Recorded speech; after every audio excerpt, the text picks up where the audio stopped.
स्वागत है दोस्तों एक नई वीडियो में। बारह मासा में कवि वर्ष के प्रत्येक मास की परिस्थितियों का चित्रण करते हुए नायिका की विरह वर्णन करते हैं। बारह मासा का वर्णन प्राय आषाढ़ से प्रारंभ होता है। मर्ष्या से तात्पर्य शोक काव्य से है। राजा या किसी व्यक्ति विशेष की मृत्युपरांत शोक व्यक्त करने के लिए मर्ष्या काव्यों की रचना की जाती थी। इसमें उस व्यक्ति के चारित्रिक गुणों के अलावा अन्य क्रियाकलापों का जिक्र भी किया जाता था। यह कृतियाँ समसामयिक होने के कारण उपयोगी है। राणे जगपत राम मर्ष्या मेवाड़ महाराणा जगत सिंह की मृत्यु पर शोक प्रकट करने के लिए लिखा गया था। रासो मध्यकालीन राजपूत शासकों ने विद्वानों और कवियों को राजश्रय प्रदान किया। उन विद्वानों ने शासकों की प्रशंसा में काव्यों की रचना की जिनमें इतिहास विषय सामग्री मिलती है। ऐसे काव्यों को रासो कहा जाता है।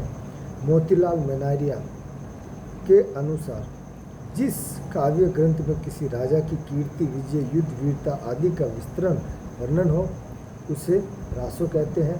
हिंदी साहित्य कोश के अनुसार रासो नाम से अभिहित कृतियाँ दो प्रकार की है। फली गीत नृत्य परक जो राजस्थान तथा गुजरात में रची गई और दूसरी छंद वैविध्य परक जो पूर्वी राजस्थान में लिखी गई। रासों में ग्रंथों में चंद्र बरदाई का पृथ्वीराज रासो, नरपति नाहला का बिसल देव रासो, कविजान का क्याम खा रासो, दौलत विजय का खुमान रासो, गिरधर आशिया का सगत रासो, राव महेश दास का विनय रासो, कुंभकर्ण का रतन रासो, डूंगरसी का शत्रु साल रासो, जोधराज का हमीर रासो, जाचिक जीवन का प्रताप रासो, सीताराम रत्नों का जवान रासो प्रमुख है। रूपक किसी वंश अथवा व्यक्ति विशेष की उपलब्धियों के स्वरूप को दर्शाने वाली काव्य कृतियों का नाम रूपक रखा गया है।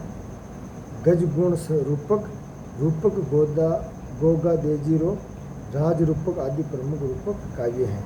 वंशावली पीढ़ियावली वंशावली में विभिन्न वंशों की सूचियाँ मिलती हैं। इन सूचियों में वंश के आदि पुरुष से विद्यमान पुरुष तक पीढ़ीवार वर्णन मिलता है। वंशावलियाँ और पीढ़ियावलियाँ अधिकतर भाटों द्वारा लिखी गई हैं। प्रत्येक राजवंश तथा सामंत परिवार भाटों का यजमान होता था। राजवंश की वंशावली तैयार करना शासकों तथा उनके परिवार के सदस्यों के कार्यकलापों का विस्तृत विवरण रखना उनका मुख्य कार्य होता था। वंशावली और पीढ़ियावली शासकों, सामंतों, महारानियों, राजकुमारों, मंत्रियों, नायकों के वंश वृक्ष के साथ साथ मुख्य घटनाओं का वर्णन भी उपलब्ध करवाती है। फलत इतिहास के व्यक्तिक्रम, घटनाक्रम और संदर्भ क्रम की दृष्टि से वंशावलियाँ उपयोगी हैं। अमरा काव्य वंशावली, सूर्य वंश वंशावली, राणाजीरी वंशावली, सिसोद वंशावली आदि महत्वपूर्ण वंशावलियाँ हैं। थैंक यू सो मच दोस्तों। चैनल पर नए हो सब्सक्राइब करना।